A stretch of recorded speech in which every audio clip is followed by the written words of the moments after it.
Dear colleagues, excellencies, before we conclude this session of the general debate, I would like to tell you that one delegation has requested to exercise the right of reply. I would like to remind members that statements made in exercise of the right of reply are limited to 10 minutes for the first intervention and 5 minutes for the second intervention, and that delegations must take the floor from their seats. I now give the floor to the representative of India.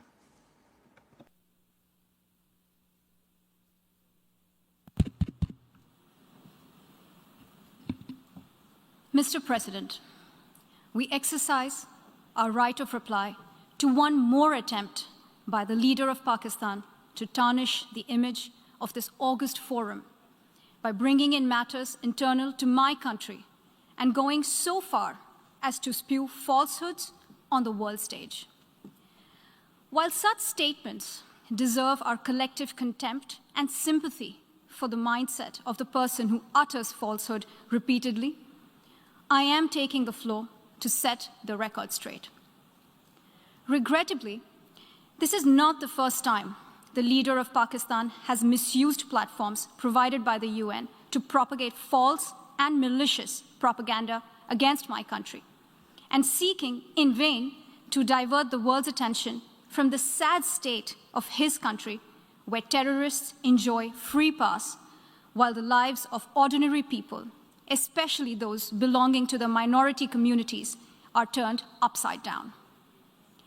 Mr. President, member states are aware that Pakistan has an established history and policy of harboring, aiding, and actively supporting terrorists. This is a country which has been globally recognized as one openly supporting, training, financing, and arming terrorists as a matter of state policy. It holds the ignoble record of hosting the largest number of terrorists proscribed by the UN Security Council. Mr. President, we marked the solemn occasion of the 20th anniversary of the 9/11 terror attacks just a few days back. The world has not forgotten that the mastermind behind that dastardly event, Osama bin Laden, got shelter in Pakistan. Pakistan leadership continues to glorify him as a martyr. Regrettably, even today, we heard the leader of Pakistan trying to justify acts of terror. Such defense of terrorism is unacceptable in the modern world.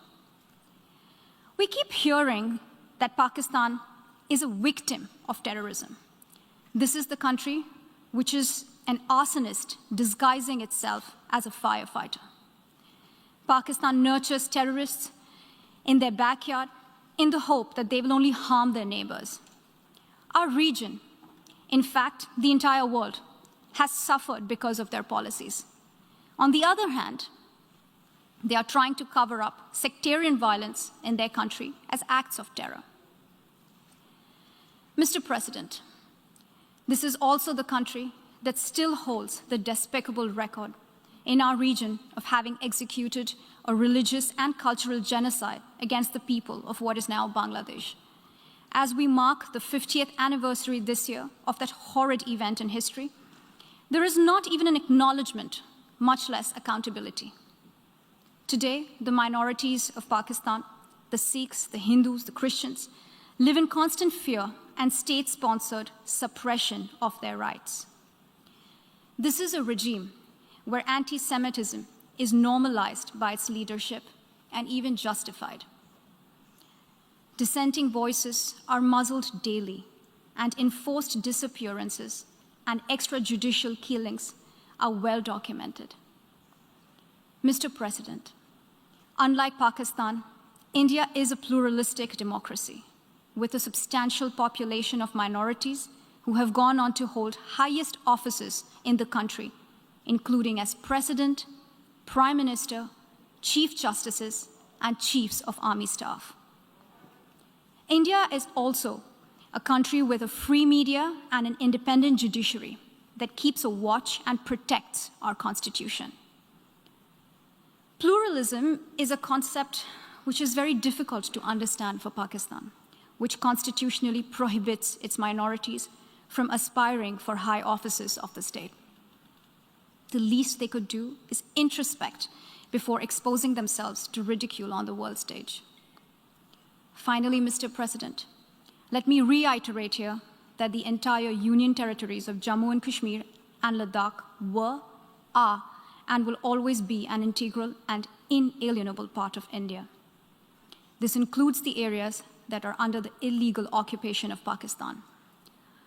We call upon Pakistan to immediately vacate all areas under its illegal occupation. Mr. President, allow me to be categorical about India's position. We desire normal relations with all our neighbors, including Pakistan. However, it is for Pakistan to work sincerely towards creating a conducive atmosphere, including by taking credible, verifiable, and irreversible actions to not allow any territory under its control to be used for cross-border terrorism against India in any manner. I thank you, Mr. President. I thank the distinguished representative of India, and I now give the floor for 10 minutes to the distinguished representative of Pakistan.